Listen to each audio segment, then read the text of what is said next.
Quem não teve a oportunidade de estar presente aqui no dia da comemoração dos 20 anos da Brasil Físio, nós resolvemos te dar um presente. A gravação da nossa palestra com o tema A Fisioterapia Traumo-Ortopédica Evoluiu.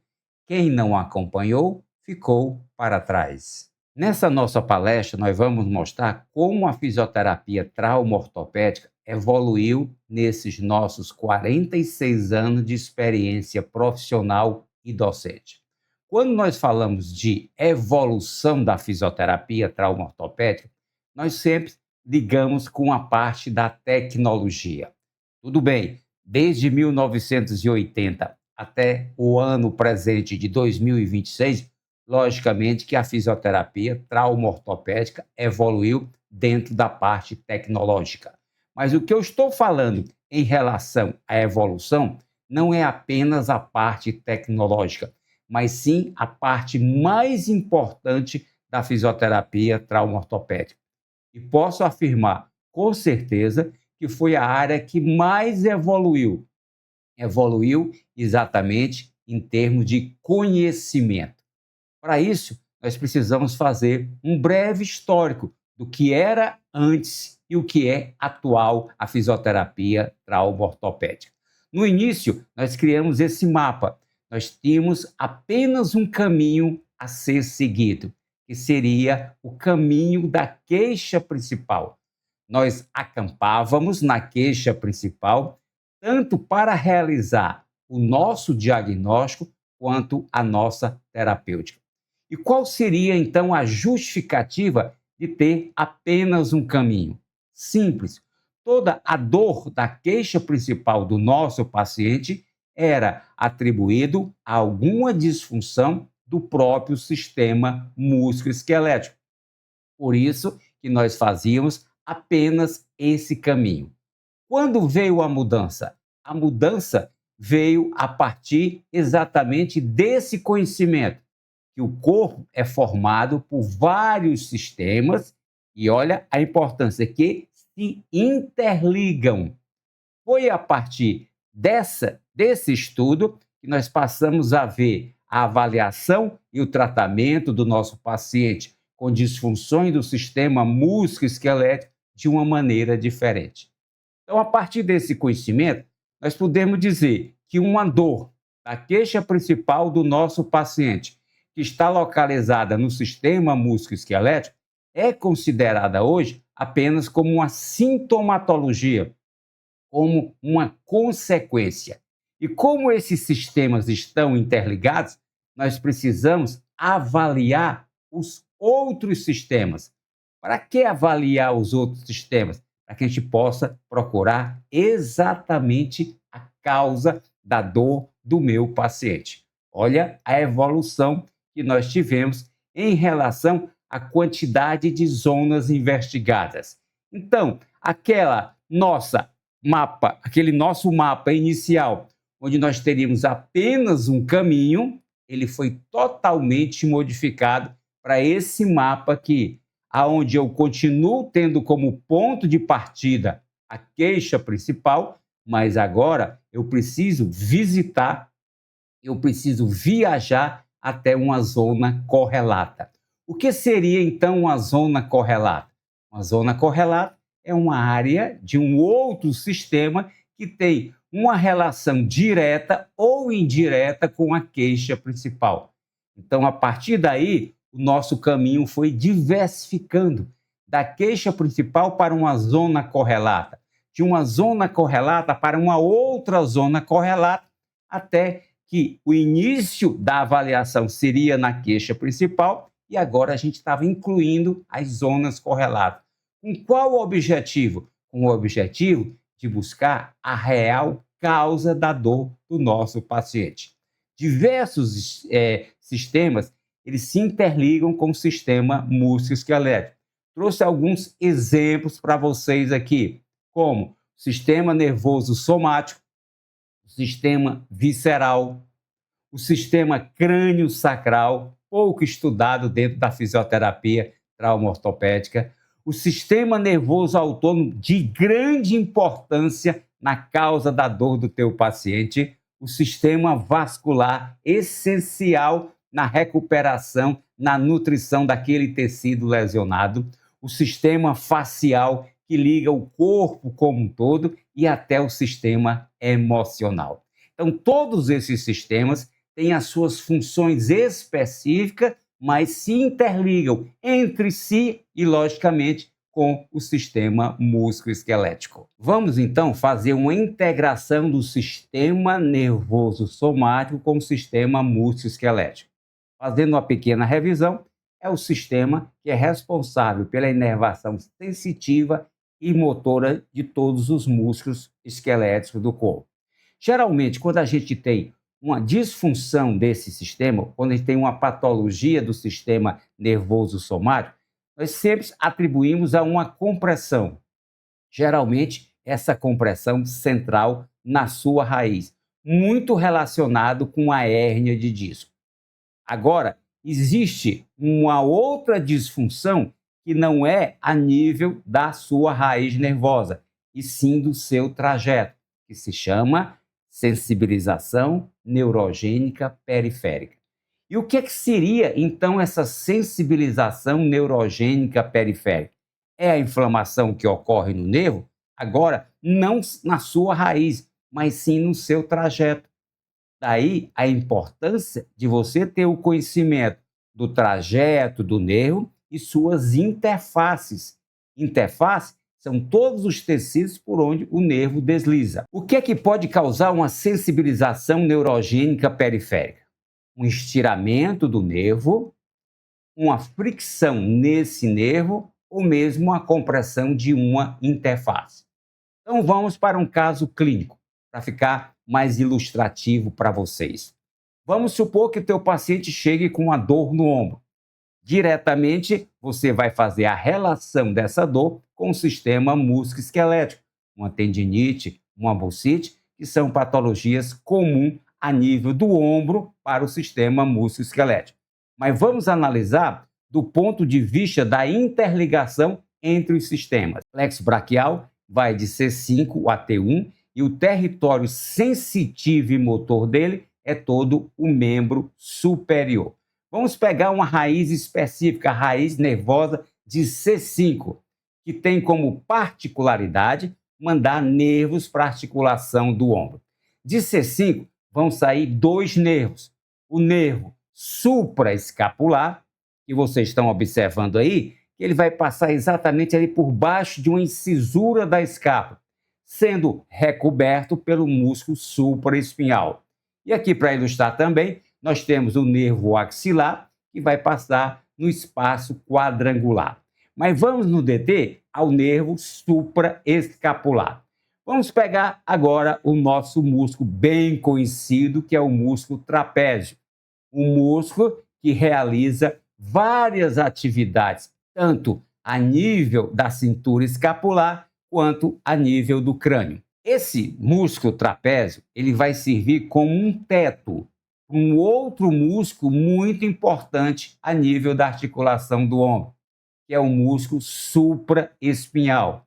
E como vocês estão observando aí na animação, ele realiza principalmente o movimento de elevação lateral do braço. Vamos supor, então, que esse trapézio, que é o teto do músculo supraespinhal, está rebaixado, está em contratura. Logicamente que esse deslizamento do supraespinhal vai ficar comprometido. Lembra que uma das causas da sensibilização neurogênica seria a fricção? Se esse teto está rebaixado, se existe uma diminuição do deslizamento do supraespinhal, logicamente que esse deslizamento do supraespinhal sobre o nervo supraescapular vai levar à sua inflamação neurogênica. Logicamente, a dor do ombro do meu paciente não seria de problemas de disfunções do sistema musculoesquelético primariamente, mas sim de uma inflamação neurogênica periférica causada pela fricção exagerada do supraespinhal, causado pelo rebaixamento do teto do músculo trapézio. No nosso segundo exemplo, vamos fazer a relação do sistema visceral com o sistema músculo-esquelético. O sistema visceral, ele se liga ao sistema músculo-esquelético de duas maneiras, através do sistema facial ou através do sistema nervoso autônomo. Vamos fazer uma pequena revisão das fáscias viscerais. Cada víscera, ela tem duas faces. Uma fáscia chamada de fáscia de revestimento, ou fáscia visceral, e a fáscia de inserção, ou fáscia parietal. A fáscia de inserção, ela vai procurar inserir a víscera para dar uma estabilidade e também fazer o seu posicionamento em relação à força da gravidade. Então vamos para mais um caso clínico para que a gente possa analisar esse relacionamento interessante. Agora, entre o sistema visceral e o sistema músculo-esquelético. Vamos pegar como exemplo aqui o coração, que é revestido pela sua fáscia, que é o pericárdio. Esse pericárdio tem a sua fáscia de revestimento e a sua fáscia de inserção. Dessa fáscia de inserção vão surgir os ligamentos chamados vértebro-pericárdio. Como o próprio nome é sugestivo, ele vai ligar o pericárdio às vértebras. E essas vértebras são exatamente as vértebras torácicas superiores e cervicais mais baixas. Então, eu já fiz uma conexão entre o sistema visceral e o sistema músculo-esquelético, nesse caso agora, com a coluna vertebral, especificamente torácicas altas e cervicais mais baixas. Vamos então analisar essa imagem, onde você observa uma área cardíaca aumentada, possivelmente decorrente de uma pericardite, e logicamente que o aumento do volume do coração vai fazer com que ele tenha uma força direcional para baixo. Lembrando que o corpo vai proteger sempre os órgãos vitais. Nesse caso, eu teria dois órgãos, o coração e a coluna vertebral. Logicamente, o corpo vai priorizar o coração. Então, se a gente analisar essa interligação a nível do ligamento vértebro-pericárdio, um aumento dessa área cardíaca, logicamente que nós vamos ter uma força direcionada no sentido inferior. Um tracionamento desses ligamentos vértebro-pericárdio no sentido inferior, fazendo com isso que exista uma adaptação da coluna torácica a fazer uma hipercifose, ou criar uma zona de hipomobilidade.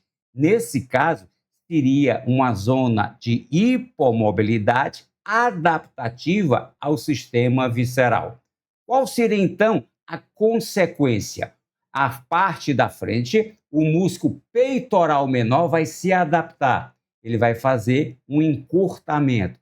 Como ele tem a sua origem no processo coracoide da escápula, ele vai realizar um tilt anterior, uma inclinação anterior da escápula, favorecendo que, com isso, exista uma limitação do movimento de elevação anterior do braço.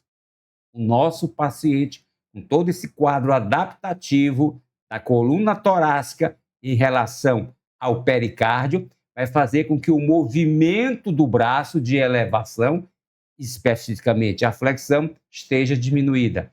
Logicamente, toda a parte tendinha da articulação do ombro vai ter que trabalhar em sobrecarga. E, logicamente, o seu paciente vai vir com o diagnóstico de tendinite, devido a uma inflamação, uma sobrecarga do tendão. Mas ali não está a causa, e sim uma consequência adaptativa de uma correlação do sistema músculo-esquelético com o sistema visceral. Seguindo a nossa apresentação, vamos incluir agora o diafragma. Sempre o diafragma estava sempre relacionado com o músculo mais importante da respiração, e continua sendo. Só que depois de uma citação da Caroline Stone, onde ela fala que uma disfunção do diafragma pode levar a manifestações clínicas em todo o corpo, ou seja, da cabeça aos pés. Então, nessa nossa apresentação, nós pegamos um relacionamento do diafragma com uma disfunção, uma manifestação clínica a nível superior e uma manifestação clínica a nível inferior. Vamos então para a primeira manifestação clínica a nível superior. As raízes nervosas do diafragma, C3, C4 e C5, emite o nervo frênico que vai fazer a inervação do diafragma. Vamos agora ver a relação clínica entre o diafragma, entre o nervo frênico e o sistema músculo-esquelético. C3 e C4 fazem parte do plexo cervical. Então, fiz a minha primeira ligação com o nervo frênico. E C5 é o início do plexo braquial. Lembra quando nós falamos de C5 ser a raiz do plexo braquial que vai fazer a inervação do ombro?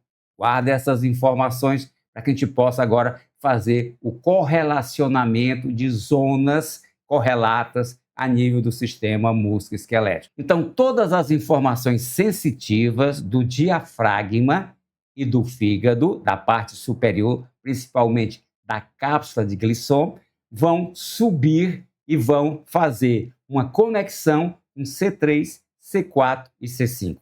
Logicamente que o nervo frênico vai ser estimulado para fazer um processo de defesa a nível do diafragma. Lembrando que o nervo frênico é predominantemente motor. Então, todas as informações que vão sair de C3, C4 e principalmente de C5 pelo nervo frênico vão ser direcionadas a nível do diafragma. Só que C5 partem também as raízes nervosas do ombro. Então, essas mesmas informações que estão sendo passadas para o diafragma vão ser passadas para aqueles músculos que fazem a inervação do ombro, supraespinhal, infraespinhal e deltoides. Esses músculos vão receber a mesma informação de defesa que o diafragma está recebendo.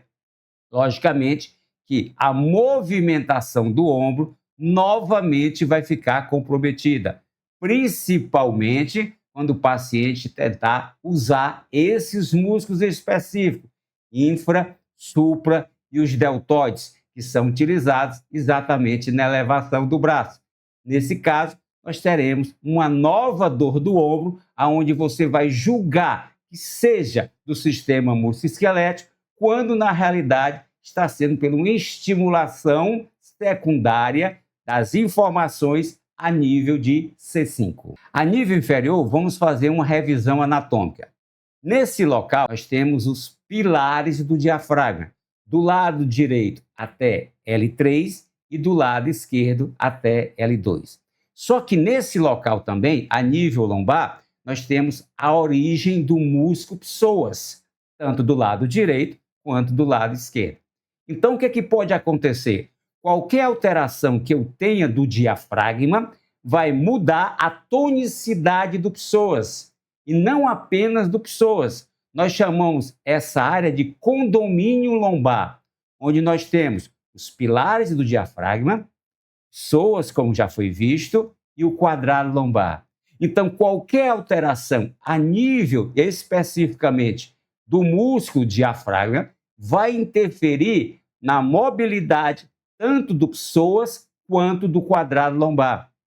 E, logicamente, isso pode interferir na dor do teu paciente, localizada exatamente a nível da coluna lombar. Então, nesse caso, você teria uma dor a nível da coluna lombar, não especificamente do sistema músculo-esquelético, mas influenciado primariamente pelo músculo diafragma. E para encerrar a nossa apresentação, nós vamos falar agora da parte emocional, do estresse emocional que está presente no nosso dia a dia. Esse estresse emocional é comandado pelo sistema nervoso autônomo, especificamente pelo sistema nervoso simpático. Qual seria, então, a relação entre o sistema nervoso autônomo, especificamente o sistema nervoso simpático, e o sistema músculo-esquelético? Quando está ativado, hiperativado, esse sistema nervoso autônomo, ele vai aumentar o tônus muscular. Ou seja, aumentando a tonicidade do músculo, o músculo fica com menos flexibilidade. Ou seja, vai diminuir a sua ação motora. Com essa compressão a nível do músculo e pela estimulação do próprio sistema nervoso simpático, ele vai fazer uma vasoconstrição, diminuindo a nutrição, o oxigênio para o músculo, aumentando ainda mais a tensão do músculo. Sistema nervoso simpático ativado, ele vai diminuir também a circulação lacunar das fáscias. É essencial que tenha essa circulação para que possa existir o deslizamento entre as fáscias. A manutenção dessa hiperatividade do sistema nervoso simpático muitas vezes vai levar à cronificação da dor. Então, é mais uma área que está relacionada com o nosso sistema musculoesquelético. Qual seria a conclusão dessa nossa palestra? Se você trabalha com sistema musculoesquelético, se você atende pacientes na área da fisioterapia trauma-ortopédica, nós devemos atuar como um verdadeiro detetive, sempre procurando a causa da dor do teu paciente, fazendo exatamente aquilo que nós mostramos no início, uma interligação entre os sistemas, sempre procurando a causa da dor. E para mostrar para vocês aqui um mapa atualizado de onde vem a dor do ombro do teu paciente. Ela pode vir da cervical, pode vir do sistema respiratório, do diafragma, do sistema visceral, dos membros inferiores, da cintura pélvica, da região torácica e também dos próprios membros superiores. Então você vê como o nosso mapa aumentou.